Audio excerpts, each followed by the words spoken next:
Ustaz, gimana sih caranya supaya istiqomah terus menjalankan ya ajaran Rasul? Wah, ini pertanyaan bagus, Pak. Karena kita nggak tahu kita wafatnya di atas apa ya, Pak ya.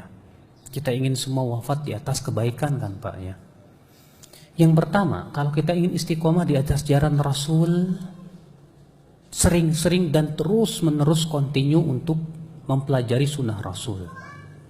Jangan berhenti dari menuntut ilmu tentang hadis-hadis Rasul. Banyak loh Pak hadis yang belum kita pelajari Pak.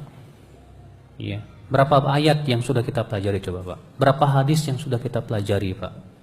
Mungkin Sahih Bukhari saja belum pernah kita jamah Pak.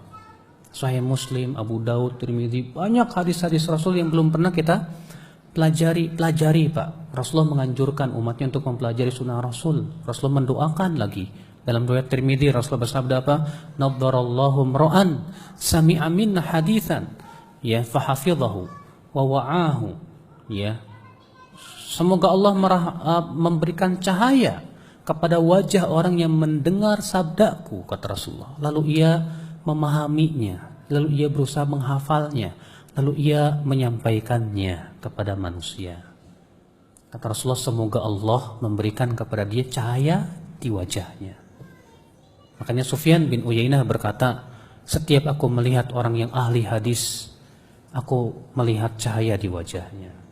Ya, berdasarkan karena doa Nabi Shallallahu Alaihi Wasallam. Yang kedua, ya kita berusaha untuk ya banyak berdoa supaya diberikan kekuatan istiqomah. Rasul saja berdoa, Pak, ya muqallibal qulub, tsabbit qalbi ala dinik.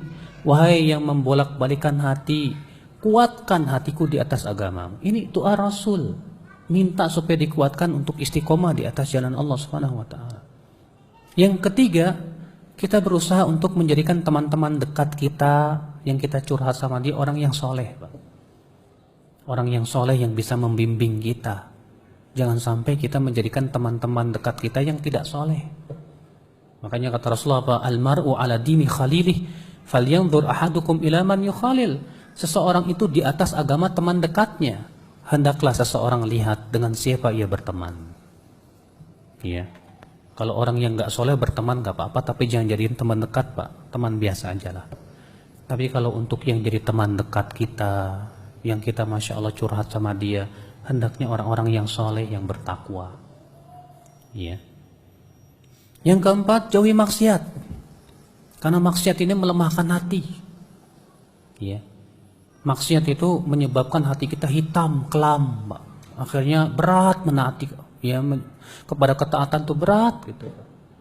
Makanya kalau kita ini selama ini kok mau sholat berat, mau menjalani perintah Allah kok berat, itu tanda memang hati kita masih banyak maksiatnya. Maka banyak istighfar kepada Allah, banyak mohon ampun kepada Allah, banyak berzikir kepada Allah. Insya Allah dengan hal-hal seperti itu bisa menguatkan kita untuk terus istiqomah di jalan Allah Subhanahu wa taala. Allahu a'lam.